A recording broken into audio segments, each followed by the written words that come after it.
మరి టీడీపీ కావాలనే కక్ష సాధిస్తుంది అని చెప్పేసి జగన్ అంటున్నాడు కదా సార్. ఆ జగన్కి ఏం తెలుసండి, అట్టాగే అంటాడు. జగన్ టీడీపీ కక్ష ఎందుకు సాధింపు? టీడీపీకి మంచి పార్టీ కాబట్టి చంద్రబాబు నాయుడు గారు జనాలకి ఎంత అభివృద్ధి చేశారు అది తెలుసుకున్నారు కాబట్టి అంత బంపర్ మెజారిటీతో గెలిపించారు ఇవాళ. గతంలో జగన్కి ఎందుకు సార్ 151 సీట్లు ఇచ్చారంటారు ఇప్పుడు ప్రజలు? సార్ ఏదో జనాలు భయభ్రాంతులు పడ్డారు, ఏదో ఒక్క అవకాశం అన్నారు. అతను కూడా ఎవరికైనా ఒక అవకాశం ఇస్తారు కదా అని చెప్పి ఇచ్చారు. ఇచ్చినది నిండా మునిగిపోయాం. అది ఇప్పుడు 100% తేరుకునే ఏది వచ్చేసింది. టీడీపీ వైసీపీ మీద కేవలం కక్ష సాధింపు చేస్తుందని చెప్పి ఆరోపిస్తున్నారు కదా సార్.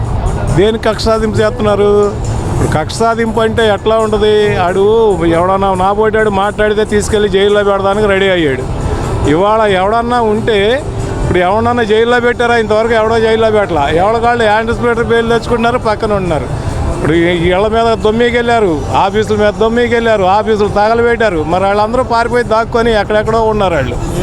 దాక్కొని వాళ్ళు బయటికి రావట్లా, యాంటిసిపేటరీ బెయిల్ తెచ్చుకుంటున్నారు.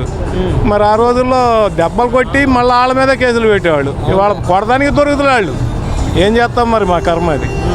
మరి టీడీపీ కావాలనే కక్ష సాధిస్తుంది అని చెప్పేసి కూడా ఆరోపిస్తున్నారు కదా సార్ వైసీపీ వాళ్ళు. ఏమండి, వాళ్ళు చేసిన ఆరోపణలు ఇది ఏ మూలకి వస్తుంది? వాళ్ళు ఎన్ని చేశారు? చంద్రబాబు గారిని కానీ పవన్ కళ్యాణ్ గారిని కానీ అసలు రోడ్లు ఇన్ని సంవత్సరాలు అయితే రోడ్లు ఏ ముఖ్యమంత్రి అయినా వచ్చిన తర్వాత 5 సంవత్సరాల వరకు రోడ్లు బాగు చేయని ముఖ్యమంత్రి ఎవరైనా ఉండారా? ఇన్ని సంవత్సరాల్లో 20 సంవత్సరాలు మాకు తెలిసిన మట్టుకి ఇన్ని సంవత్సరాల్లో పూర్తిగా రోడ్లు అధ్వానంగా తయారైపోయింది.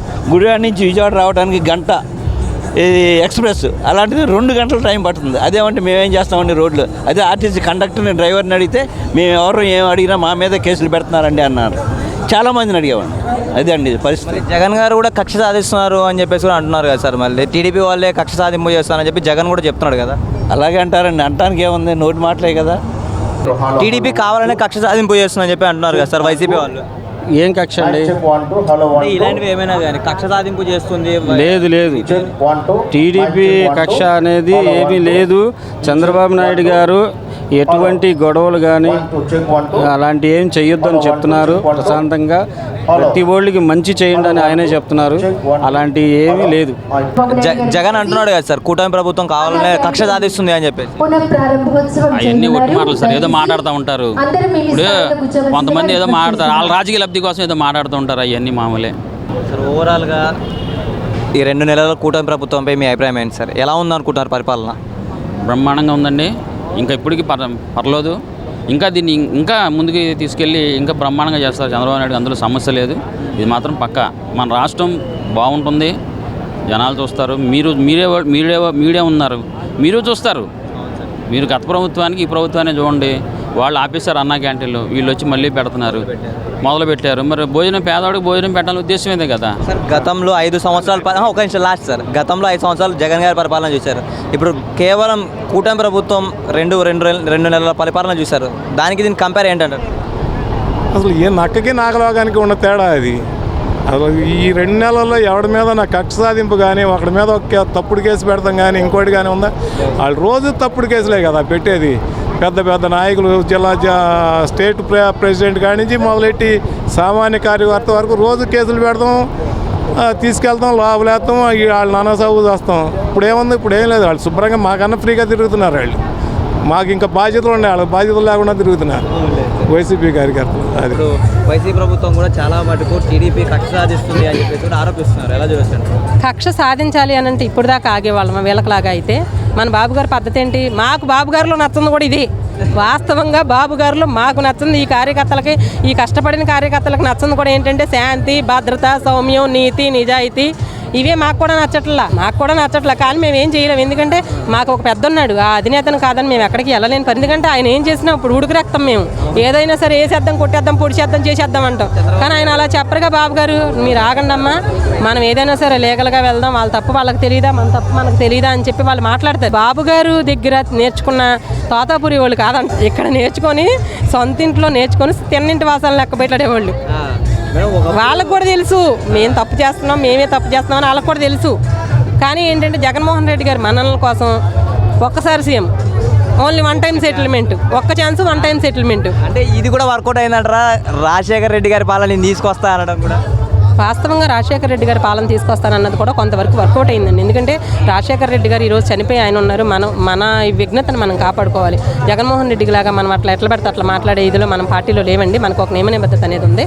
వాస్తవంగా రాజశేఖర రెడ్డి గారు కొంతవరకు ప్రజలకు న్యాయం చేశారు. ఆయన ఒక సీఎంగా ఎంతవరకు చేయాలో అంతవరకు చేస్తానికి ట్రై చేశారు కొంతవరకు. సో దాన్ని కూడా ఎక్స్పెక్ట్ చేసి అవును కదా నిజమే కదా అని చెప్పేసి వీళ్ళందరూ ఇవ్వటం జరిగింది. రాజశేఖర రెడ్డి గారు బిడ్డ అన్నారు కదా అని సొంత తల్లినేమో తోలేశాడు, చెల్లినేమో గెంటేశాడు. అర్థమైందా? బాబాయ్నేమో లేపేశాడు. వీళ్ళకి న్యాయం జరగనప్పుడు ఇంక ఎవరిని న్యాయం చేస్తారు వీళ్ళు?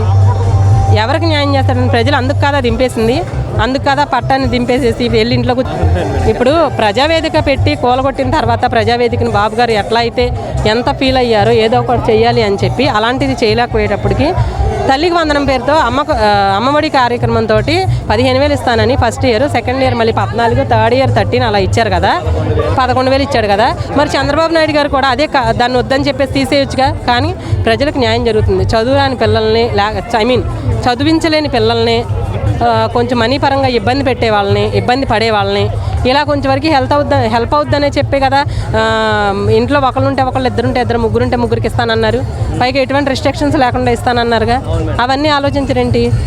డ్వాక్రా సంఘాలు పెట్టి అసలు ఈ రోజున పొదుపులు పెట్టి డ్వాక్రా అంటే ఏంటో నేర్పించి, పొదుపు అంటే ఏంటో నేర్పించి ఈరోజు 30 రూపాయల పొదుపు దగ్గర నుంచి 200 కట్టించుకుంటా ఒక్కొక్క గ్రూప్కి 20 లక్షలు లోన్ తీసుకుంటామండి. మామూలు విషయమే. మేడం, ఎక్కడైనా కానీ సభలు పెట్టినప్పుడు కూడా ప్రజలకు ఇది నేను చేస్తా అని కూడా చెప్పలేదు. కేవలము పవన్ కళ్యాణ్ గారిని కించపరచడము, 3 పెళ్ళిళ్ళు ఇలా మాట్లాడడం అసభ్యకరంగా. అసలు ఏమన్నా చెయ్యాలని ఉంటే పలాంది చేస్తానని చెబుతాడు, పలాంది నేను చేయగలనని చెబుతాడు. ఆయనకు ఉన్నది ఏంటంటే వాళ్ళని ఎంకరేజ్ చేయటం ఒకటే.